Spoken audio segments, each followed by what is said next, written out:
Good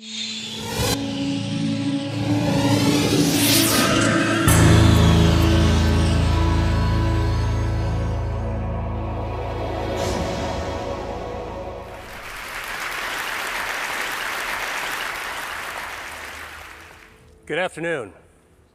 There's a medical revolution happening all around us, and it's one that's going to help us conquer some of society's most dreaded conditions, including cancer. And the revolution is called angiogenesis, and it's based on the process that our bodies use to grow blood vessels. So why should we care about blood vessels? Well, the human body is literally packed with them, 60,000 miles worth in a typical adult. End to end, that would form a line that would circle the Earth twice. The smallest blood vessels are called capillaries. We've got 19 billion of them in our bodies. And these are the vessels of life. And as I'll show you, they can also be the vessels of death. Now, the remarkable thing about blood vessels is that they have this ability to adapt to whatever environment they're growing in. For example, in the liver, they form channels to detoxify the blood. In the lung, they line air sacs for gas exchange. In muscle, they corkscrew so that muscles can contract without cutting off circulation. And in nerves, they course along like power lines, keeping those nerves alive. And we get most of these blood vessels when we're actually still in the womb. And what that means is that as adults, blood vessels don't normally grow, except in a few special circumstances. In women, blood vessels grow every month to build the lining of the uterus. During pregnancy, they form the placenta, which connects mom and baby. And after injury, blood vessels actually have to grow under the scab in order to heal a wound. And this is actually what it looks like, hundreds of blood vessels all growing towards the center of the wound. So the body has the ability to regulate the amount of blood vessels that are present at any given time. And it does this through an elaborate and elegant system of checks and balances, stimulators and inhibitors of angiogenesis, such that when we need a brief burst of blood vessels, the body can do this by releasing stimulators, proteins called angiogenic factors, that act as natural fertilizer and stimulate new blood vessels to sprout. And when those excess vessels are no longer needed, the body prunes them back to baseline using naturally occurring inhibitors of angiogenesis. Now, there are other situations where we start beneath the baseline and we need to grow more blood vessels just to get back to normal levels, for example, after an injury. And the body can do that too, but only to that normal level, that set point.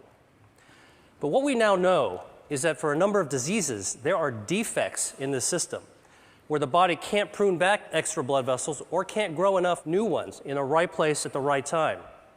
And in these situations, angiogenesis is out of balance. And when angiogenesis is out of balance, a myriad of diseases result. For example, insufficient angiogenesis, not enough blood vessels, leads to wounds that don't heal, heart attacks, legs without circulation, death from stroke, nerve damage. And on the other hand, excessive angiogenesis, too many blood vessels, drives disease. And we see this in cancer, blindness, arthritis, obesity, Alzheimer's disease. In total, there are more than 70 major diseases affecting more than 1 billion people worldwide that all look on the surface to be different from one another, but all actually share abnormal angiogenesis as their common denominator. And this realization is allowing us to reconceptualize the way that we actually approach these diseases by controlling angiogenesis. Now, I'm going to focus on cancer because angiogenesis is a hallmark of cancer, every type of cancer. So here we go. This is a tumor, dark, gray, ominous mass growing inside a brain. And under the microscope, you can see hundreds of these brown-staining blood vessels, capillaries, that are feeding cancer cells, bringing oxygen and nutrients. But cancers don't start out like this. And in fact, cancers don't start out with a blood supply. They start out as small, microscopic nests of cells that can only grow to 1/2 a cubic millimeter in size. That's the tip of a ballpoint pen. Then they can't get any larger because they don't have a blood supply, so they don't have enough oxygen or nutrients. And in fact, we're probably forming these microscopic cancers all the time in our body. Autopsy studies from people who died in car accidents have shown that about 40% of women between the ages of 40 and 50 actually have microscopic cancers in their breasts. About 50% of men in their 50s and 60s have microscopic prostate cancers. And virtually 100% of us, by the time we reach our 70s, will have microscopic cancers growing in our thyroid.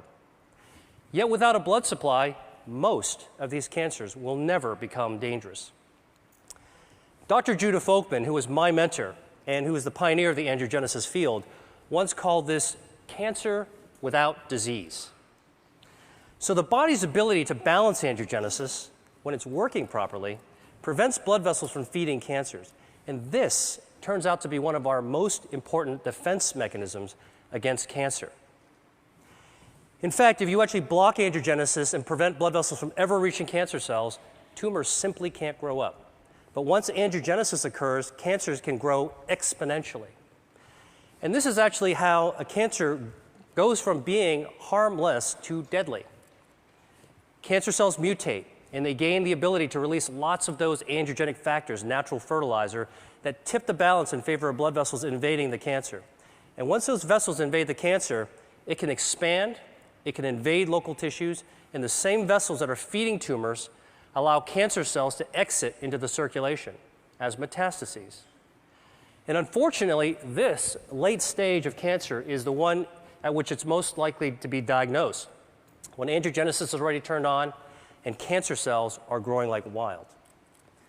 So, if angiogenesis is a tipping point between a harmless cancer and a harmful one, then one major part of the angiogenesis revolution is a new approach to treating cancer by cutting off the blood supply. We call this anti-angiogenic therapy, and it's completely different from chemotherapy because it selectively aims at the blood vessels that are feeding the cancers. And we can do this because tumor blood vessels are unlike normal healthy vessels we see in other places of the body. They're abnormal, they're very poorly constructed, and because of that, they're highly vulnerable to treatments that target them. And in fact, when we give cancer patients anti-angiogenic therapy, here, an experimental drug for a glioma, which is a type of a brain tumor, you can see that there are dramatic changes that occur when the tumor is being starved. Here's a woman with a breast cancer being treated with the anti-angiogenic drug called Avastin, which is FDA approved, and you can see that the halo of blood flow disappears after treatment. Now, I've just shown you two very different types of cancer that both responded to anti-angiogenic therapy. So a few years ago, I asked myself, can we take this one step further and treat other cancers, even in other species? So here is a 9-year-old boxer named Milo who had a very aggressive tumor called a malignant neurofibroma growing on his shoulder. It invaded to his lungs. His veterinarian only gave him 3 months to live. So we created a cocktail of anti-angiogenic drugs that could be mixed into his dog food, as well as an anti-angiogenic cream that could be applied on the surface of the tumor. And within a few weeks of treatment, we were able to slow down that cancer's growth such that we were ultimately able to extend Milo's survival to 6 times what the veterinarian had initially predicted, all with a very good quality of life.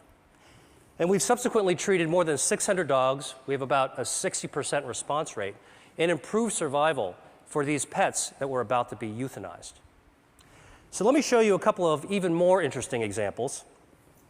This is a 20-year-old dolphin living in Florida, and she had these lesions in her mouth that, over the course of 3 years, developed into invasive squamous cell cancers. So we created an anti-angiogenic paste. We had it painted on top of the cancer 3 times a week, and over the course of 7 months, the cancers completely disappeared, and the biopsies came back as normal.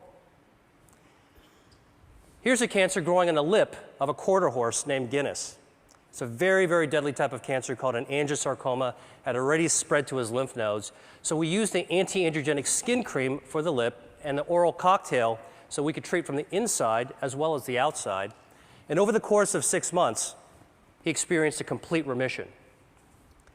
And here he is 6 years later, Guinness, with his very happy owner. Now, obviously, anti-angiogenic therapy could be used for a wide range of cancers. And in fact, the first pioneering treatments for people as well as dogs are already becoming available. There's 12 different drugs, 11 different cancer types, but the real question is, how well do these work in practice? So here is actually the patient survival data from 8 different types of cancer. and the bars represent survival time taken from the era in which there was only chemotherapy or surgery or radiation available. But starting in 2004, when anti-angiogenic therapies first became available, you can see that there has been a 70 to 100% improvement in survival for people with kidney cancer, multiple myeloma, colorectal cancer, and gastrointestinal stromal tumors. That's impressive. But for other tumors and cancer types, the improvements have only been modest. So I started asking myself, why haven't we been able to do better? And the answer to me is obvious. We're treating cancer too late in the game, when it's already established and oftentimes it's already spread or metastasized. And as a doctor, I know that once a disease progresses to an advanced stage, achieving a cure can be difficult, if not impossible.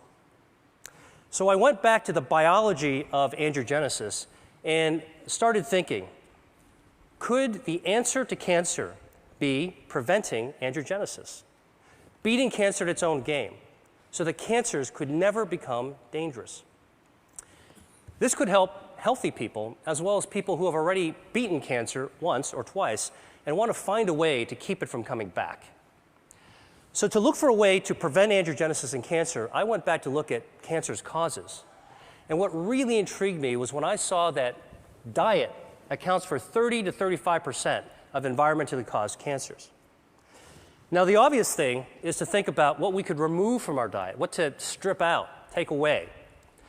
But I actually took a completely opposite approach and began asking, what could we be adding to our diet that's naturally anti-angiogenic, that could boost the body's defense system and beat back those blood vessels that are feeding cancers? In other words, can we eat to starve cancer? Well, the answer is yes, and I'm going to show you how.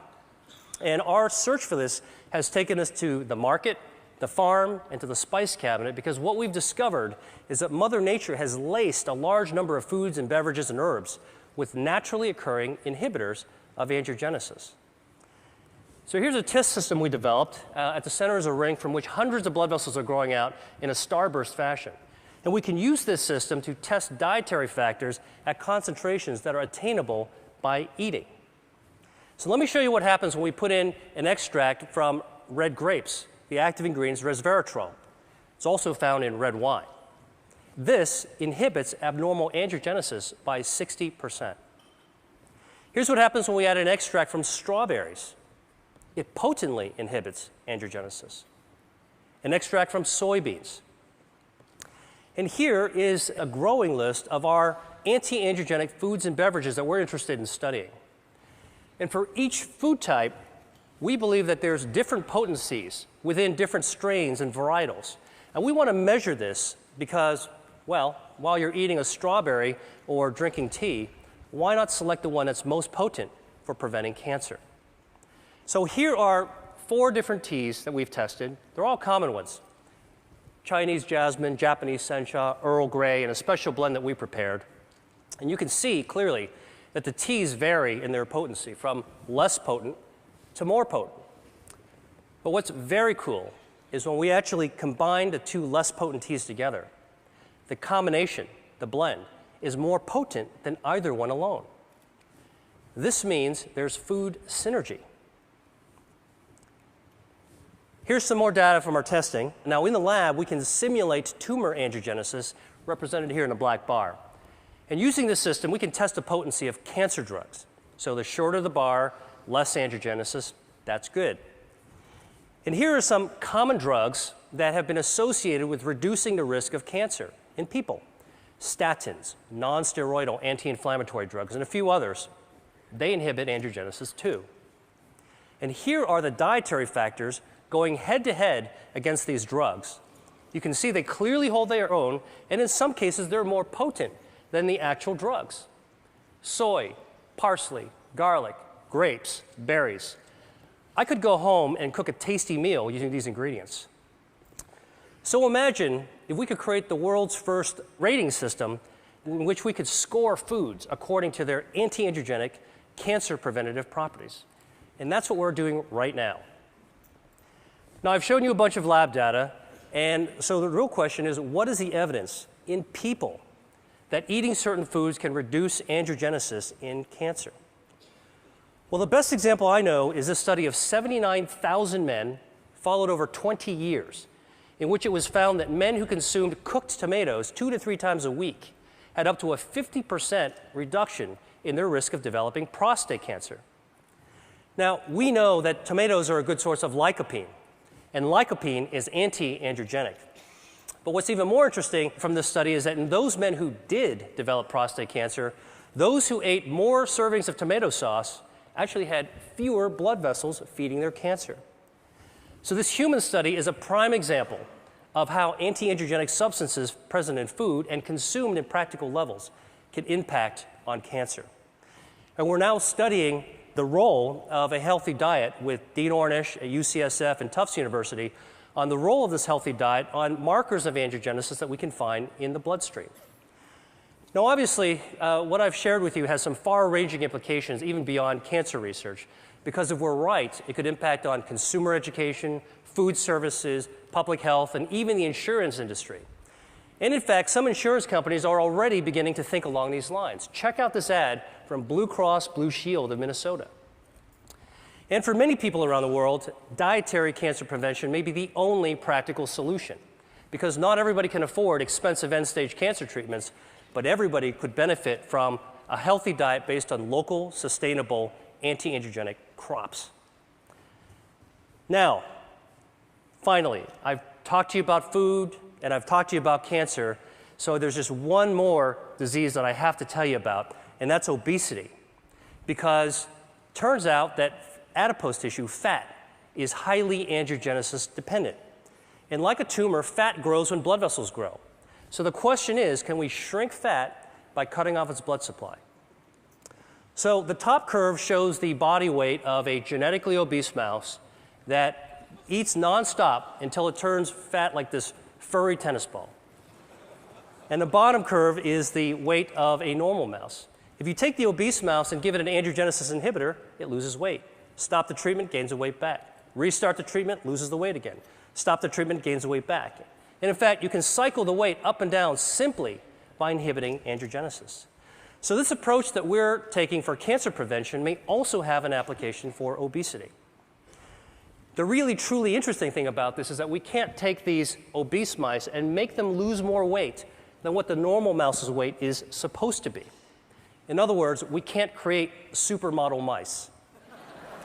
And this speaks to the role of angiogenesis in regulating healthy set points. Albert Szent-Györgyi once said that discovery consists of seeing what everybody has seen and thinking what nobody has thought. I hope I've convinced you that for diseases like cancer, obesity, and other conditions, that there may be a great power in attacking their common denominator, angiogenesis. And that's what I think the world needs now. Thank you.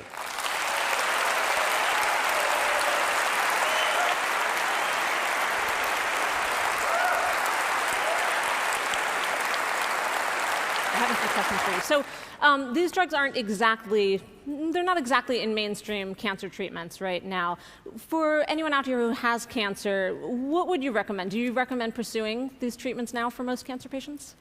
So there are anti-angiogenic treatments that are FDA approved. And if you're a cancer patient or working with or advocating for one, you should ask it. And there are many clinical trials. The Angiogenesis Foundation is following almost 300 companies. And there's about 100 more drugs that are in the pipeline. So consider the approved ones, look for clinical trials. But then between what the doctor can do for you, we need to start asking, what can we do for ourselves? And this is one of the themes that I'm talking about, is we can empower ourselves to do the things that doctors can't do for us, which is to use knowledge and take action. And if Mother Nature has given us some clues, we think that there might be a new future in the value of how we eat. And what we eat is really our chemotherapy 3 times a day. Right. And along those lines, for people who might have risk factors for cancer, would you recommend pursuing any treatment sort of prophylactically, or simply pursuing the right diet with lots of tomato sauce? Well, there's abundant epidemiological evidence, and I think in the information age, it doesn't take long to go to a credible source like PubMed, the National Library of Medicine, to look for epidemiological studies for cancer risk reduction based on diet and based on common medications. And that's certainly something that anybody can look into. Okay, well, thank you so much.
Oh.